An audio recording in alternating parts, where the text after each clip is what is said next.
17 de julho de 1994, a seleção brasileira de futebol acabava uma longa fila de 24 anos sem a conquista de uma Copa do Mundo. No nosso terceiro e último episódio da série especial sobre os 25 anos do Tetra, vamos acompanhar como foi aquela tensa decisão contra a Itália e a recepção dos nossos campeões aqui no Brasil.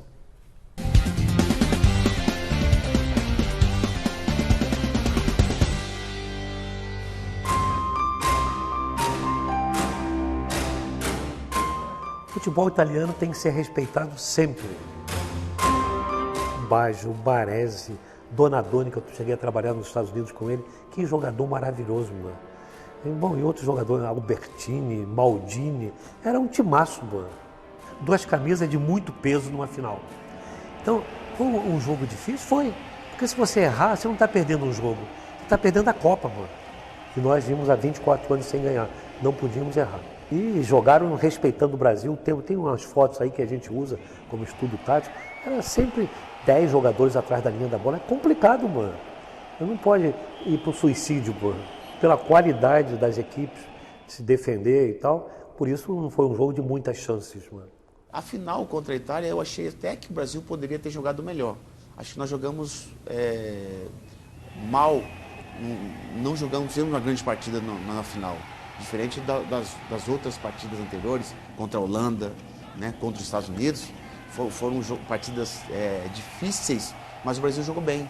Na final, acho que a seleção não fez uma grande partida, tanto é que foi para os pênaltis. A gente tinha uma ideia de quem seriam os cobradores. Então definimos um grupo, só que com final, 90 minutos, prorrogação, substituição, aquele grupo foi desfeito, mano. Dos 5 iniciais, eu acho que só o Dunga e o Márcio permaneceram. Foi a vitória mais marcante da minha carreira, né? Um reconhecimento que, se hoje ainda, né, existe nas ruas, no torcedor, é essa lembrança que vem, né, da conquista do Tetra, justamente pela expectativa dos 24 anos, pela forma como a gente venceu, pelo apoio que o torcedor nos deu. Ela foi bastante marcante, né? Tanto é que depois se ganhou em 2002, tudo, mas essa vitória realmente ela marcou em cada um de nós, jogadores presentes lá, comissão, porque foi uma vitória conquistada com trabalho, que tem que ser sempre feito. Mas, acima de tudo, foi com um grupo realmente que se uniu, sabendo da dificuldade que a gente vinha enfrentando nas eliminatórias e tudo mais.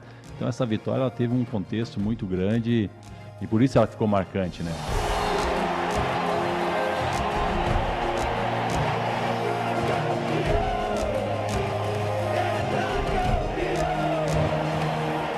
Para mim, é orgulho jogar na seleção brasileira.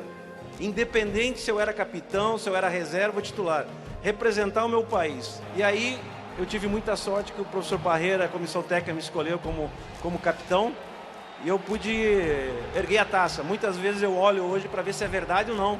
A minha mãe morreu na eliminatória, na época da eliminatória, no jogo contra o Uruguai. Minha mãe faleceu naquele jogo. Em 70, lá, quando o Brasil foi campeão do mundo, eu tinha 3 anos de idade e me perdi na comemoração. Aí bateu aquele desespero em todo mundo. O sapato do meu pé esquerdo estava em casa. Minha mãe pegou aquilo, todo mundo saiu para a rua para me procurar e a minha mãe ficou ali, na fé dela, né, pedindo a Deus que eu aparecesse, e ela, dizem, né, e ela falou para mim que realmente ela falava, um dia eu ainda vou ver meu filho jogando na seleção brasileira, vou ver ele numa Copa do Mundo.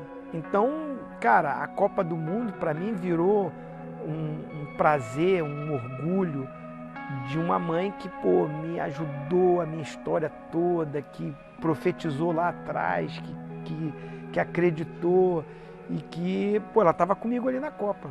Me perguntaram logo após a entrevista de imprensa, e agora? Agora? Qual é a sensação de alívio? Acabou, é isso aí, mais nada, não falei mais nada, não tem nada que falar, alívio, acabou, tira um peso das costas. Os campeões do século chegaram na última terça-feira e foram recebidos com todas as glórias pelo povo brasileiro, acolhidos por cerca de 1 milhão de pessoas.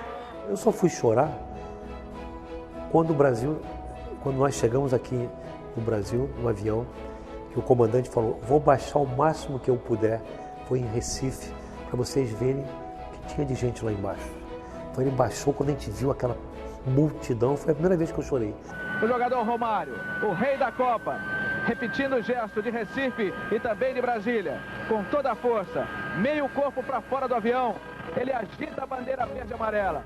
A recompensa vem agora. Eu estava no carro ali, aí baixei o vidro, o cara do táxi, o melhor técnico da seleção brasileira, fui aí fazer uma compra no Carrefour, aqui meu filho, esse é o técnico da seleção brasileira. A recompensa vem agora, depois de 25 anos, as pessoas reconhecerem o título, da importância de ser campeão do mundo.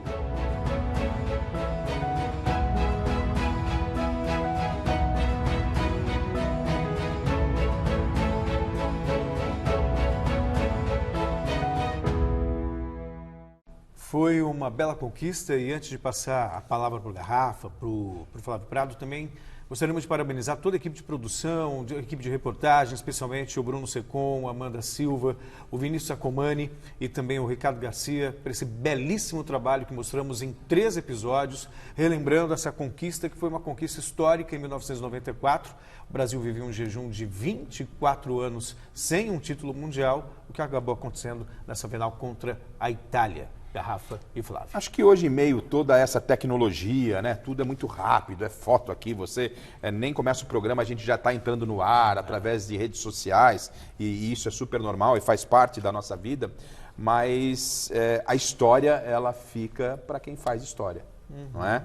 E que isso sirva para esses jogadores que vivem hoje esse momento, né? Que se apeguem um pouco à história, que olhem um pouquinho para trás. Depois de 25 anos, uma seleção que venceu uma Copa do Mundo e que na oportunidade foi até contestada por muita gente, muito né? Não se jogava, talvez, o futebol que se esperava tanto de uma seleção brasileira, mas 25 anos depois ela é lembrada e vai ter que ser lembrada, porque é a história contada. Não importa se de repente não atingiu tudo aquilo que se esperava, mas o nome dos caras estão na história.